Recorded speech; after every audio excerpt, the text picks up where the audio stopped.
Amen.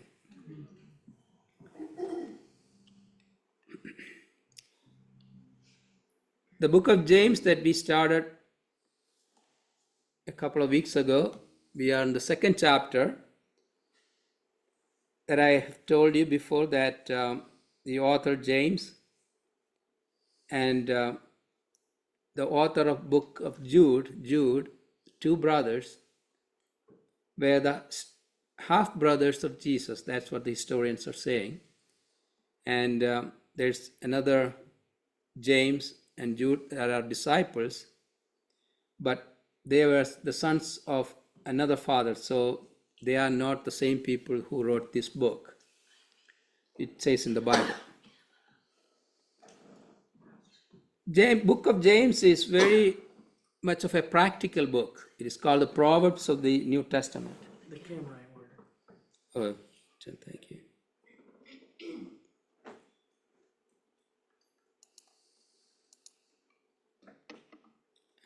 Somehow I keep turning the camera off.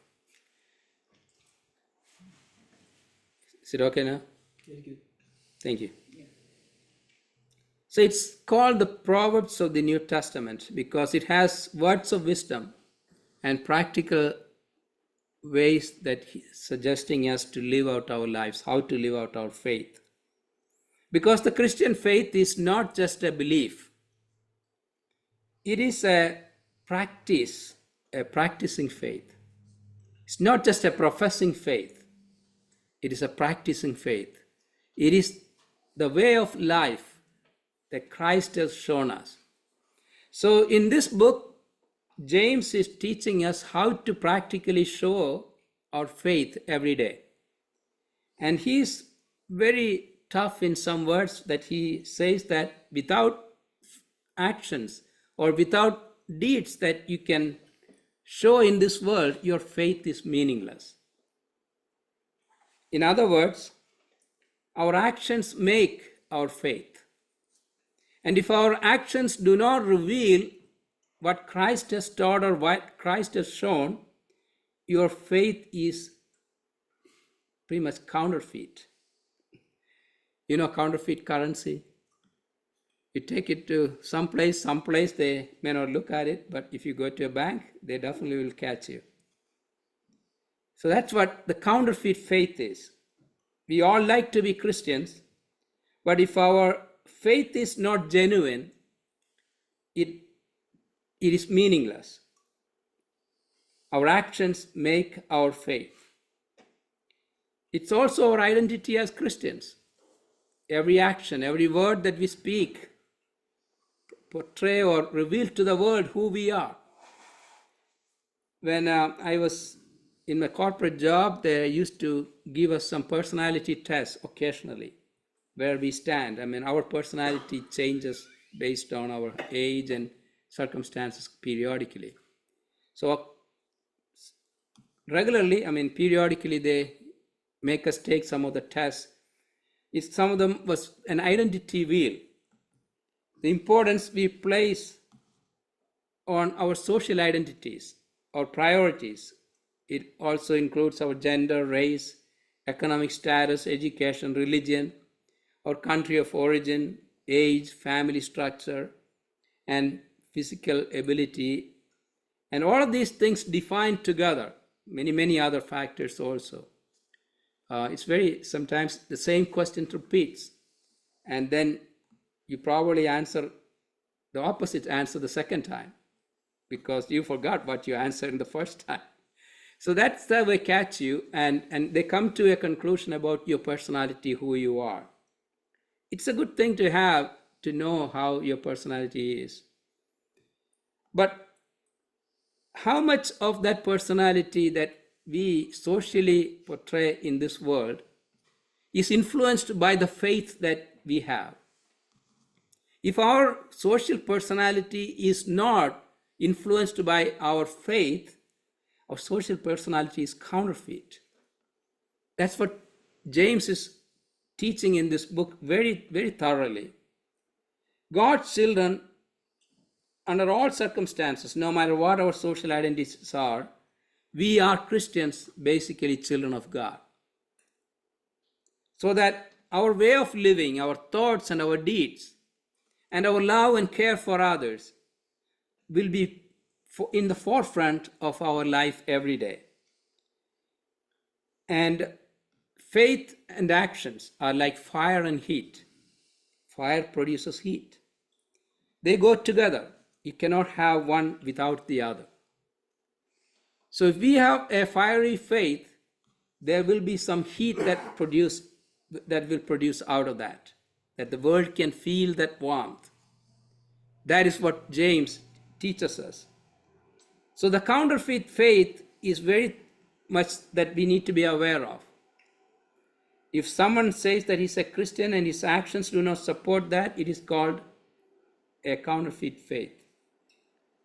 Or it's like an engine, a car without a dead engine.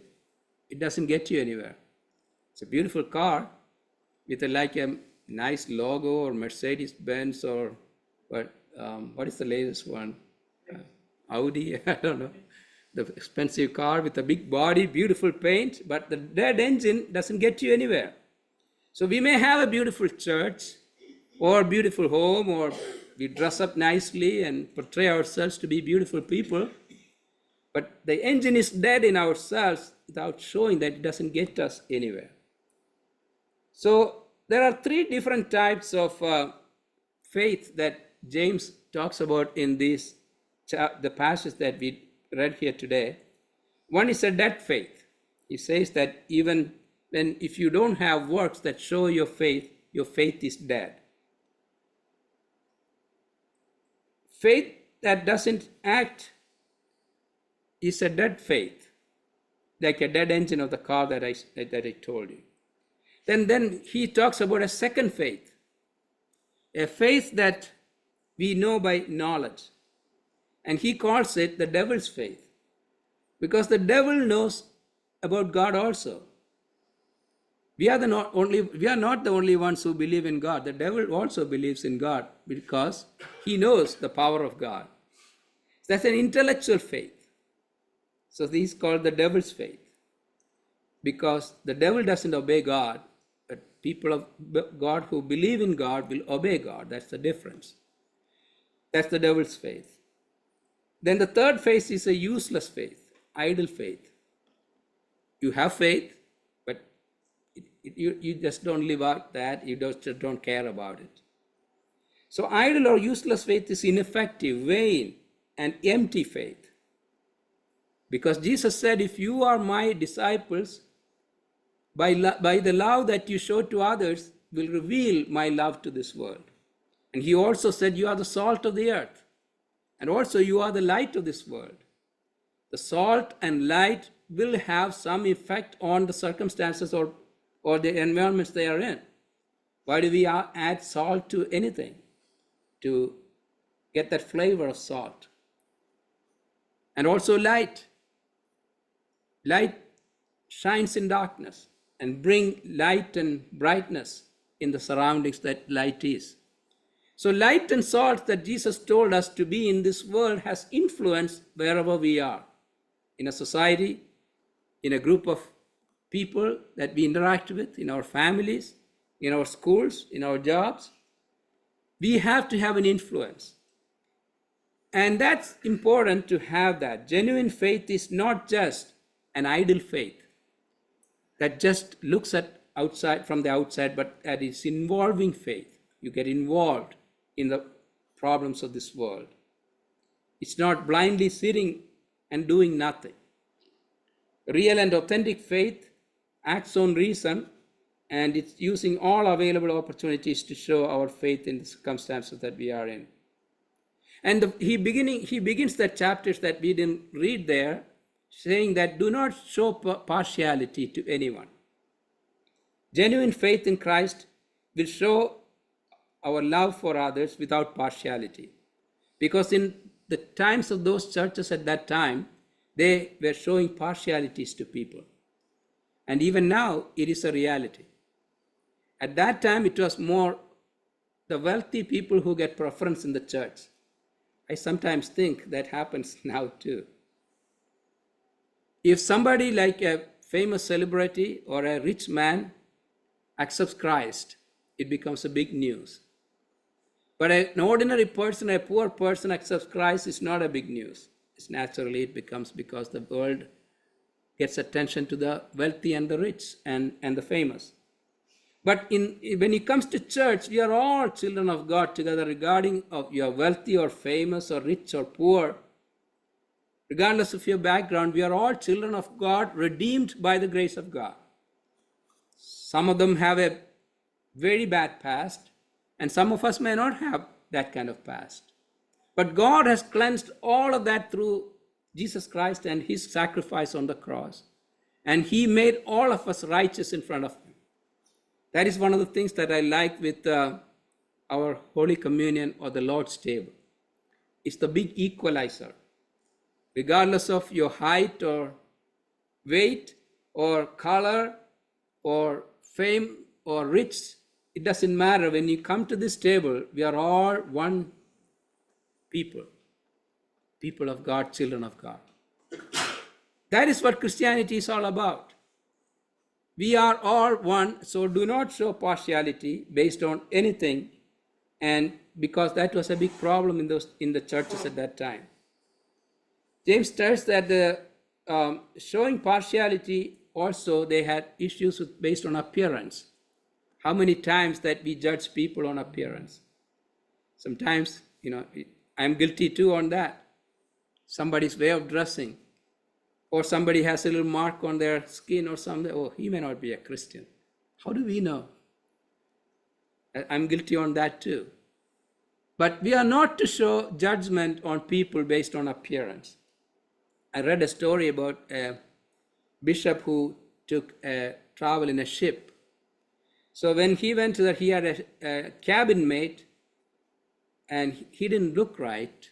So Bishop Porter thought he was not a good person or something. So he took all his valuables to the front desk, to the reception area of the ship, and gave it to them and told them to keep this valuable in a safe place, because he didn't feel comfortable with the way his cabin mate looked.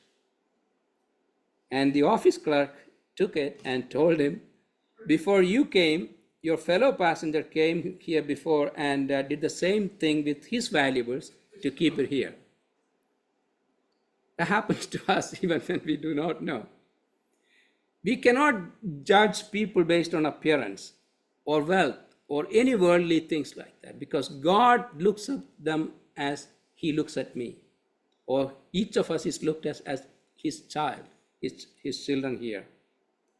Sometimes we think that we give to God because we have money or wealth that God has given us, but we are only giving back to God what he has given us from. If he hadn't given us anything, we could not have anything to give back. So he's saying that we give things to God. It is the other way around. God gives us things and we give a portion of that back to him.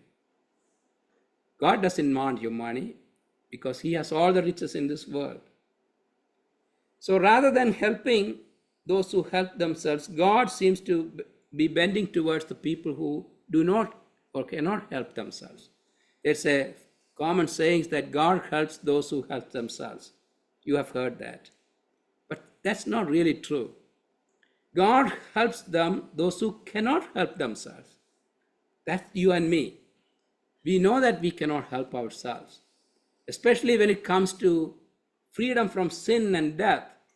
There is nothing we can do in this world. Only God can free us from the bondage of sin and death. And it goes and applies to all the things in this world. John Newton, who wrote Amazing Grace, said that let us not measure men, much less ourselves, by gifts of service that they provide. One grain of grace is worth abundance of gifts. To look at others with the grace that God looks at us. So we have to be gracious when we look at other people. So real faith also acts in compassion to fellow human beings. We know the right words, and we attend church, and we know how to pray. I know how to preach, and some of us know how to sing. These are all good things. But James says that those things alone are not enough. If you see a brother or sister without clothes or food and say, "Go in peace, be warm and filled," but you don't do anything to help, what good is that for your faith? That is very important. We can all say and preach about a lot of things, but when it comes to tending to the needs of people, stepping into their shoes, that is what James is teaching about our faith that we need to pay attention to. One of the previous churches that we attended, there was a girl who used to come to our church with an oversized jacket. We see them and we just ignored it. Many people ignored it. And many people probably judged her also, why can't she get a better jacket that fits her size? But one of the ladies in the church, Barbara, went and sat with that girl one day and started talking to her. And she found out that the family was a poor family, and they had only 1 or 2 jackets in the whole family, so they take turns. That's how she got that jacket. After the service, one Sunday, Barbara took that girl out to Walmart and brought some clothes and jackets and all that stuff and took her girl to her house. She found out that there is an empty refrigerator, no food in the house, with 5 children and a mother. And a mother is mentally challenged. And the dad was at work. And he was working multiple jobs to support the family. So this is all the things that happened with that little girl sitting there with the oversized jacket. Many ignored, including me. We walked by her, and many children did not even want to sit beside her. But as Christians, our eyes and our hearts have to go beyond the appearance. People need it. That is what Christian faith is all about. It is easy to ignore and move on, or make judgments and refuse to act. Eventually, the church adopted that family. Christ wants us to be doers and not just believers only. And now we know that our salvation is not based on any work. That's what Bible teaches us. We are saved by grace only, not by works. So our works are not for our salvation, but our works are an expression of our salvation. If you are saved, you will show that in your deeds and your love for other people. Sometimes I feel like we are a society that is more compassionate to trees and animals than human beings. With the way we spend money on preserving trees, and they're all good things, we need to do those things. And the money that we spend on our pets and animals, I'm not saying that, forgive me if I'm politically incorrect. Because I know my son spent a few $1,000s for a surgery for a dog. I'm not saying that he was wrong or anything. He loves that dog, especially. But how many people in front of us go to bed daily without food, without clothing?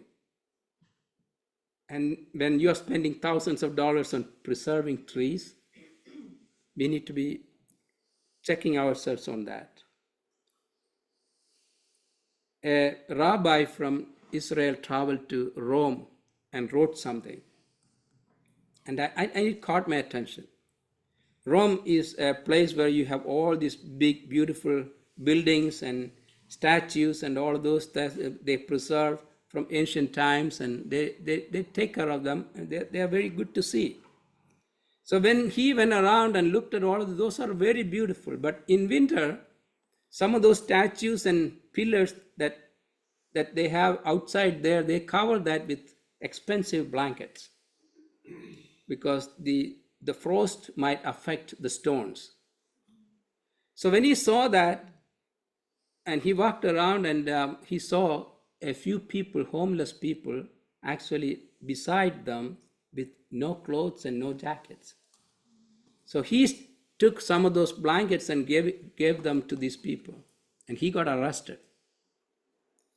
So he wrote like this: here is a man created in the image of God, covered with no clothes, and a civilization that pays more attention to the statues and stones than to people that are really in need. That's what our society and our world is going through. Real faith is shown by our actions and the care for other people. And he talks about Abraham and Rahab, who was a prostitute, about how their works revealed their faith in God. Abraham was called, that God asked him to go and sacrifice his own son. But he did and obeyed because he believed in God. His faith was expressed in his action. He was not saved by the action, but he was saved by the faith that he showed in his action. Rahab was a prostitute, no part of the kingdom of God. But she acted by protecting the saints of God in a dangerous time one time when their lives were at danger. She gave them shelter. It's a history in the Bible, even though she was a prostitute, because she believed in a living God and she knew that she had to protect the people of God. So she hid them in her house. So these two people in their actions displayed their faith in God, and that's what their salvation is about. It's not their works that made them saved, but it is their faith in God that produced that actions. Even though sometimes we think that these are contradictory to each other by grace and works, but without grace, there's no work, and without works, there is no grace. Real faith shows the work in love. Real faith is also forgiving. We have to forgive each other, regardless of whose fault it is. We are all human beings. There is a flower in Africa that I read about that when you step on it, you will feel the fragrance. Otherwise, you don't see anything. It's a beautiful flower. It's on the floor. So whenever we get stressed out or stepped on, that's when our aroma comes out as Christians. That's when we produce the aroma of Christ. And lastly, he talks about the saving faith. Abraham was justified by works, a faith that saves souls. The faith, a real faith or genuine faith, will change the lives of people. Trust God, and that faith alone will be reckoned as righteousness. James says that faith without a corresponding change of life, without a transformation, without something to produce to this world, has no evidence that you have faith. And therefore, it is not real faith. The point then that is making very clear. Non-saving, dead, lifeless faith is known by the absence of our righteous deeds. As Christians, we are always to be reminded of the fact that our actions and our deeds have to reveal the love of Christ every day. May the good Lord bless us with these words as we go from this place, so that we can be genuine faith producers, fruit producers,